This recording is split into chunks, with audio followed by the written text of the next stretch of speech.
This is the Action Movie Guys podcast, bringing you action movie reviews from across the decades, plus box office numbers and insight like never before. And now, your hosts of the Action Movie Guys podcast, Alex and Nate.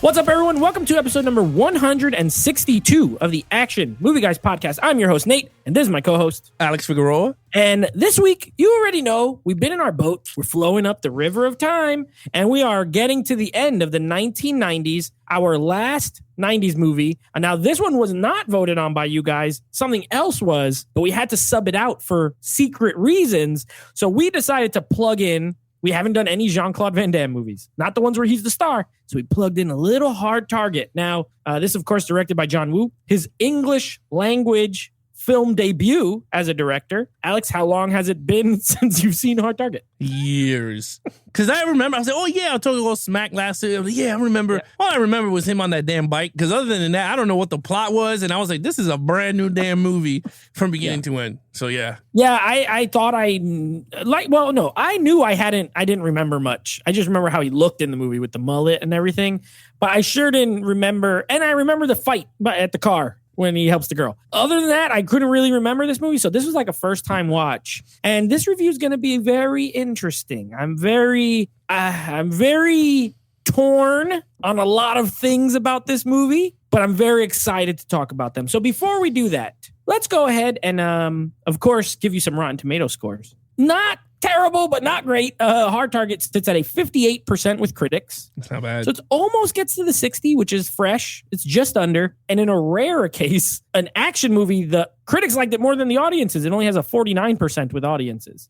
Usually horror and action, I feel like the audiences like it better. And this one, not as much. But it doesn't matter what any of those people say, because me and Alex are about to give you our 2 cents on this 1993 John Woo film. Now, Alex, I brought up the IMDb page because I will be giving the names of characters because everyone in this movie has an incredible name. So first up with our lead character played by Jean-Claude Van Damme. He is, of course, named Chance Boudreaux. They tried to give him a very Cajun French sounding name, even though the man is like Austrian. He's not even Cajun, but that's okay. Chance Boudreaux. What did you think of this character? I loved it. I loved him. I thought he was good. Let me just tell you, there's things that warms my heart. If you go, hey, you want to win my heart? You just throw out some 90s action flick at me. Because I'm like, man, you just won my heart. And this character, he is suave, right?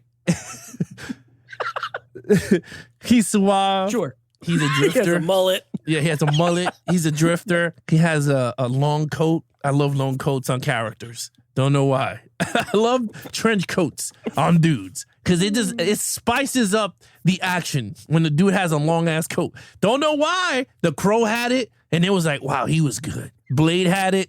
He was excellent. Blade and the Crow. They're like comic book characters.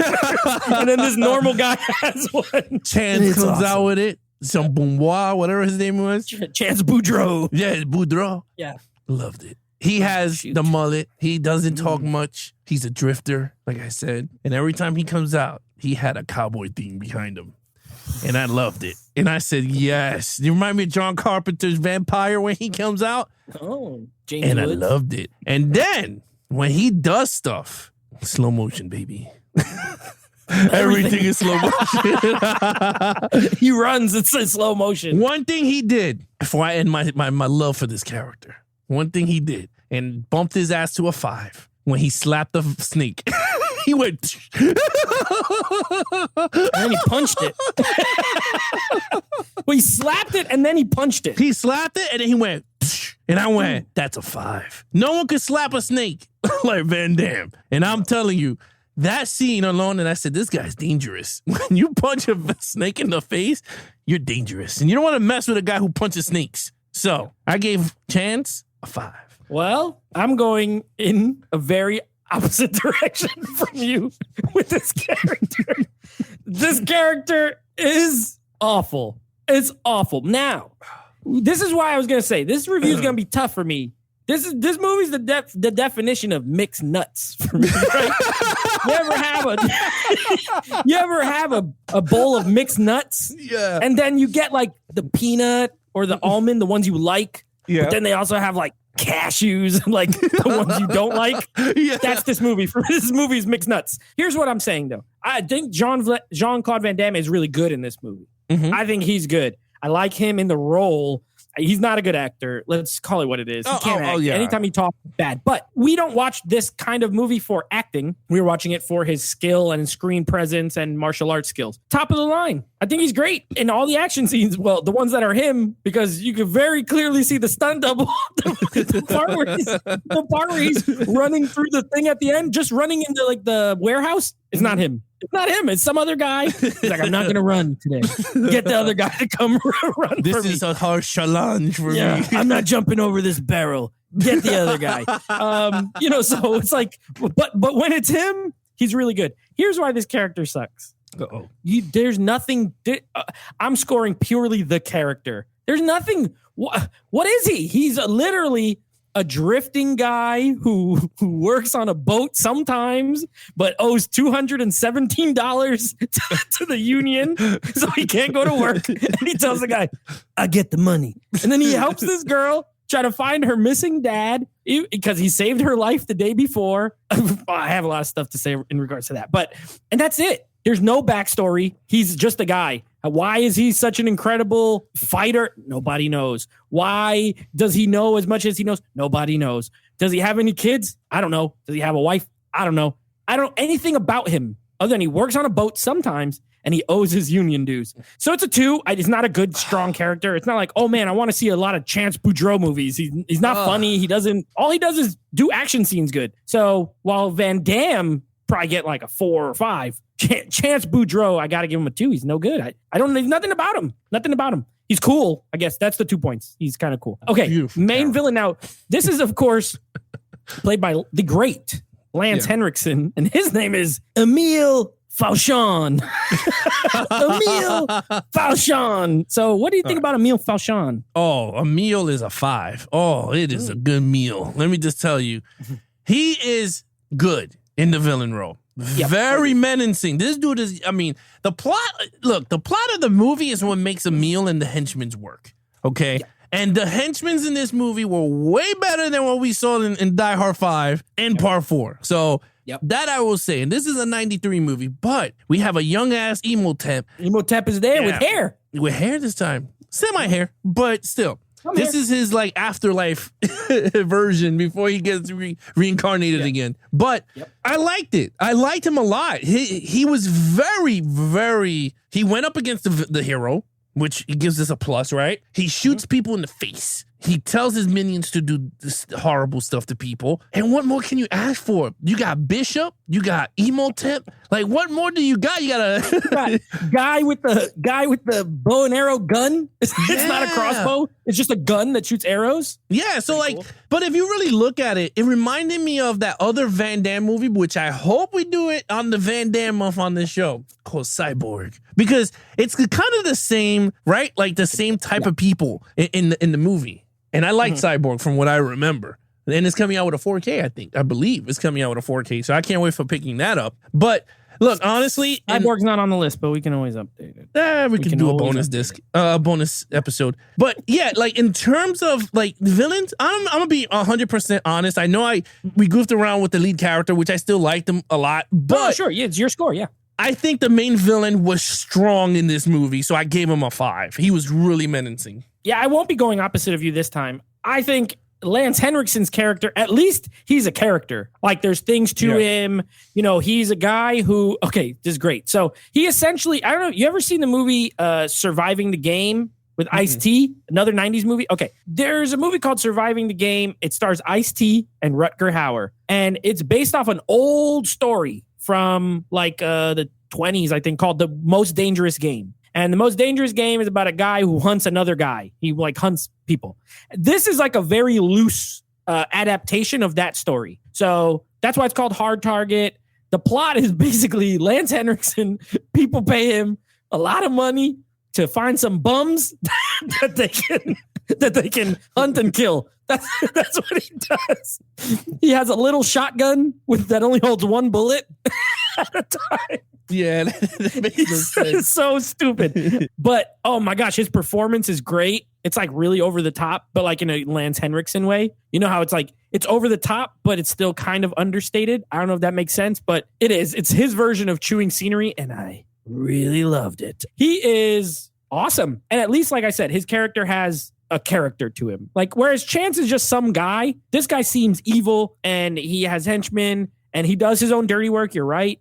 We always give extra credit for people who actually, like, the last guy who fights Van Damme is him. You know, he's the last one standing. Does he put up a huge fight? No, but he does what he can, and he's there, right? And he'd be shooting people. So I gave him a 5 too. He is a really, really 90s villain. Yes. He really is. Like, he is a full-blooded 1990s, and this early 90s too. So it was, I enjoyed watching him. I enjoyed watching Imhotep.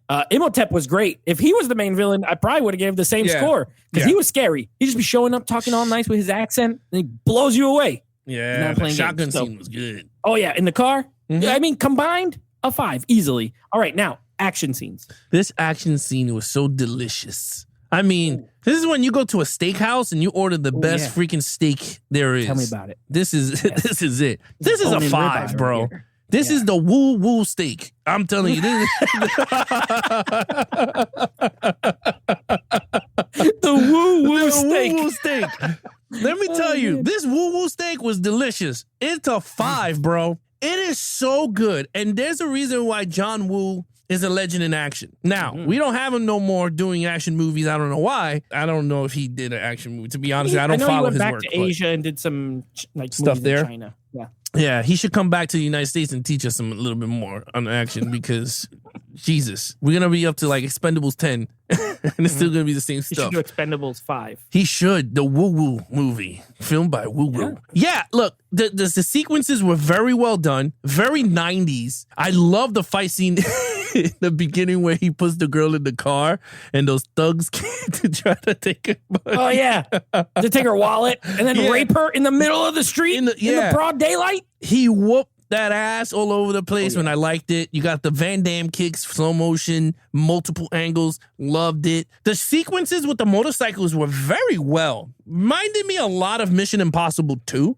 The driving sequence, it reminded me a lot of the Ethan Hunt scene, if you remember. Very, very great with the motorcycle. So you could tell his craft is there. Very John Woo, iconic John Woo, back to back with the villain and hero behind the wall. And they're changing their guns and then they start shooting. Did it in Face Off. They did it here.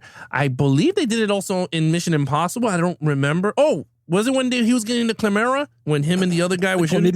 Chlamydia? Or whatever it was. Yeah, right? Like, I think it was. Anyway, I thought the action sequences were very good. The endings were awesome. The ending was, I'm going to be honest with you, it puts me a smile in my face when I watch 90s action movie, because it's so campy and cheesy, and it doesn't take itself, it tries to be serious, but we all know because of that decade, it doesn't have that much technological advancements that we have now with like the new movies. So it's just fun. And Van Damme, I mean, anyone can say whatever they want. He's a horrible actor or whatever, but he was a damn entertaining dude with his kicks. I'm going to be honest with you. I was all up in it. So a 5. I thought it was great. Listen to me. I'm going to come close to the microphone. Listen to me.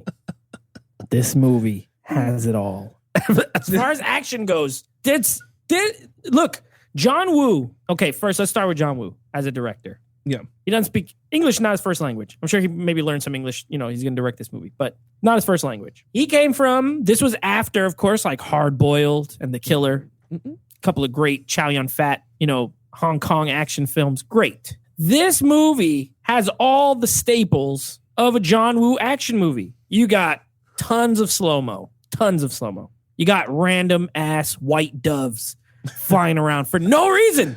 Why is this dove here? I don't know, but it's a John Woo movie, so you know it's going to be flapping its little wings in slow motion. And here's why I like 90s action. I know what you said about 90s action. It's not wrong. But the reason I like it is because there is no CGI. So it's literally just people jumping around, jumping off of cars, standing on motorcycles, catching on fire. You know what I mean? Like, there's it's practical. So even though it's like over the top, the action's over the top. I love so much of it though. I mean, I laugh at the snake part. It's hilarious. Oh yeah. But I love the motorcycle scene. I love that whole, from where the guy comes on the motorcycle and he does that flying karate kick and kicks him off the bike. And some of the hits in this were brutal. Like they did a good job of making it look like he was really kicking people really hard. Yeah. Even the part where he throws that guy and he slides on the floor into the pole and he hits his face. Like it looked like that dude hit his face really hard. But the scene, okay, first the surfboard motorcycle scene, iconic. Yeah.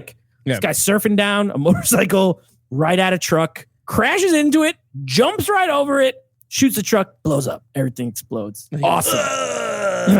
He goes, yeah! He celebrated his victory. He literally goes, yeah! It was amazing. Then, my favorite, this big dude is like, for some reason, he's mad at these pigeons. He looks up, he starts shooting the pigeons. That guy's shooting the pigeons, and all these little feathers start falling down. He's looking up, and he looks down, and who's there? Chance Boudreaux, standing right in front of him. He's like, hey, he says something with an accent. Yeah. He kicks a gas can in the air, punts it at the guy, shoots it in midair, and the guy gets blown off the motorcycle through the wind. I mean, you can't. Who thought of this stuff? John Woo. It's so over the top. It's glorious. There's so many explosions, gunshots, karate. It's got everything. A 5 is what it gets. It gets an absolute 5. Give it a 6 if I could, but the action is extremely well directed. Don't get it twisted. John Woo didn't make a bunch of great movies, like movies on the whole, but his action is second to pretty much none. He's one of the GOATs of all time, in my opinion, as far as action directing. 5. All right, maybe we come back down to earth a little bit. Storyline. All right, storyline. I'm going to be really honest with you. I enjoyed it a lot. I thought the storyline was actually really good. It wasn't no over-the-top 90s storyline, a stupid-ass storyline. I actually thought it worked. You paid the villain. The villain was getting these like military homeless people that they have no families to hunt them. Pretty much. It was like a hunting game for them. And you just pay like $500,000 depending on what their clients want, whether if it was a black person, Chinese person, like whatever. But the plot of the movie is they got the wrong person that had a family. The daughter comes in because there's a missing case, and then that's how the whole movie just goes on. I liked it. To be honest with you, I thought it worked very well. Some 90s movies, it wouldn't not worked well, but I think the way John Woo directed this movie, it actually flowed. I'm going to be honest with you. It flowed, and it worked for me. I don't know about you yet, but it worked for me. So I gave it a 4. I thought it was a great storyline, to be honest with you. All right. We're going again. I'm going the opposite direction here. I don't think the storyline's great. Now, I think the use of, again, the Most Dangerous Game, I think that's a really cool story. You know, a guy who hunts other people, and it's the ultimate hunt, because it's not an animal, and it could think it's another man. All right, that's cool. And if it was a straight up adaptation of that, where they were just hunting Van Damme the whole movie, I think that might have been even more awesome. But it takes about 45 minutes. Well, 40. I checked. I clicked on the thing. It takes about 40 minutes for you to really know what's going on with this story. Because the whole first 40 minutes is this girl shows up. Her dad, you don't know who that guy is at the beginning. Then you kind of figure out it's her dad. And then it takes a while for you to figure out what exactly, like that he was being hunted by these guys. Like they introduce characters, but you don't really, like, it's not explained what's happening until around 40 minutes. And then you're like, oh, okay, these guys find bums, and then they go and these rich people hunt them. And then it's okay. Then, the last hour, it makes sense. But then after you figure that out, the last like 30 minutes is pretty much just a big action scene. There's like no plot really. So it's a little thin for me. It does make sense. I agree with you there. Like it doesn't have too many holes. It just takes a while to get going. And then once it gets there, it just turns into an action extravaganza. So it's almost like they had to have a plot to make a movie, but really they just wanted to shoot action scenes. That's how I kind of look at it. So the story's not great to me. I've seen this same storyline done better in other films. And also, I think it was really, I'll save that I'll put it in storyline. They did a terrible representation of New Orleans. Like this place is,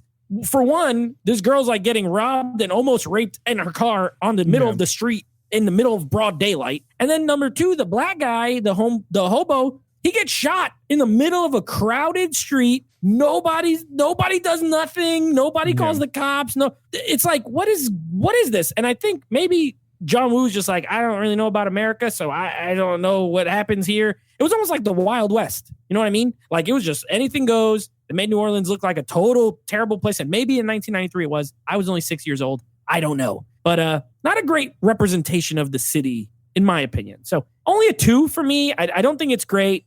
It's there. I feel like the plot exists to move it from action scene to action scene. But that's just my opinion. Okay, overall. I enjoyed this movie a lot, and it brought back a lot of memories of me as a kid. I'm gonna be really honest with you. I had this movie on VHS, and I think if I go to my mom's house, I think I still have the VHS. I'm gonna hunt for it now when I go to the house when I see my mom. Yeah, I want to see if she still has it. But I warped the crap out of that video. Let me just tell you, this was my joint, and I still like it, and I still will rewatch it again. I think it has great replay value. To be really honest with you, it's not dull. It's not boring. Maybe to some people it is, but to me it wasn't boring because the villains were really good. Van Damme was really good leading the movie. To be honest with you, I had fun with it. John Woo did a great job with this movie, to be honest with you. I loved it. I want to see Hard Boiled and the other one that he did, The Killers. Oh yeah, you gotta see him, The Killer. So for me, I gave the overall 4. I didn't give it a perfect, but I think a 4 works. I think this is a great movie, and I would just like to add before Nate goes in, the 4K transfer for this movie is fantastic. So for those of you out there have not picked it, it has a great sound, and the picture quality is clear as day. And I like that. You can see the difference between the Blu-ray and the 4K in these Kino Lorber. I think this is Kino Lorber, right? Yeah. So they did a great job on the restoration of Hard Target. So I can't wait to see if they do more action movies up for their titles. But other than that, yeah, I gave it a 4. They might be, with that new Paramount deal, they might be doing some action stuff. I mean, this was Universal, so they, licensed this out from Universal. I agree with you. Just real quick note on the 4K, looks great. I don't think it has HDR, but it doesn't need it. It's not that kind of movie. It just looks really nice. The film grain is really fine, and it looks good. Yeah, it looks great. So this is one of those movies that, despite its issues, okay, this is an absolute blast, and I had a great time. Now, there are movies that are like this, where it's like, okay, sure. If I'm being critical, I didn't think the lead villain was good. If I'm being critical, which, we're reviewing it, I didn't think the story was good. But gosh darn it, it has a great villain. Jean-Claude Van Damme is great on screen. He's just not playing a great character. It has amazing action. It goes by. It's only an hour and 40 minutes. It goes by like super fast. It's like over by right when you start it. My brother walked out about mid-movie, and he's like, "What in the world are you watching?" Because he walked out at the snake part. And he punches the snake, and he's like, "This is stupid." And I was like, "You know what? You're not wrong. That is really stupid." But for me, it crosses the line of like, it's so stupid that I love it. Like, yeah, okay, it's dumb, it's implausible, a lot of stuff crazy happens, but it is a blast to watch. I'm right there with you. I gave it a 4. I think the movie, not everything is, an Oscar-winning script and incredible, acting.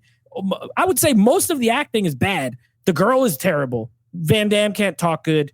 Wilford Brimley is doing some horrible Cajun accent. It's really bad, but the villains are good. Lance Henriksen is good. Arnold Vosloo is solid. So yeah, I'm not here for high art. I'm here to be entertained, and this movie is beyond entertaining. So a solid 4 for me as well. What's your total? My total points is a 23 out of 25. Now, one thing I would like to add is everything we both said is spot on. This is this movie's an action movie junkie movie. If you're here to like pick this movie and you're gonna nitpick all over it, don't buy it, to be honest with you, because honestly, I cannot see people loving this movie. But if you're one of those that lived through the 90s era of action, speed, all that, this movie's for you, man. I'm telling you, I think you guys will have a great time. The soundtrack is really good. It reminds me of a John Carpenter, like Escape from like Vampires type movie. Graham Revel did the music. He's good. It's good. Yeah. The music is good. I like the score.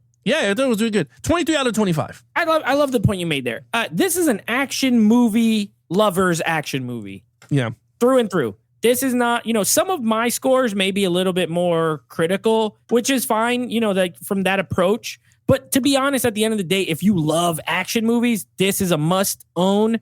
Get the 4K. It's great. I gave it an 18. But again, it's like an 18 that I could recommend this movie so hard to anyone who loves action movies. Would I tell my mom to watch this? Absolutely not. But what I tell all my friends who I know love action movies, 100%. I'll tell them, go buy it right now. So yeah, 18 out of 25, but a great time. I loved it. All right, so that is Hard Target. Our last 90s movie, go out with a bang, literally, because this movie has, my brother was working, and he's like, all I hear is gunshots. And for 10 minutes straight, I'm like, that's all that's been happening. Just shooting guns for 10 minutes. It's fantastic. That wraps up the 90s. So here we go. Next week, we are moving on. We're going into June. So it's time to start a new franchise and a new decade. We will be going to the Roger Moore James Bond films. Our next episode will be Live and Let Die. I've never seen.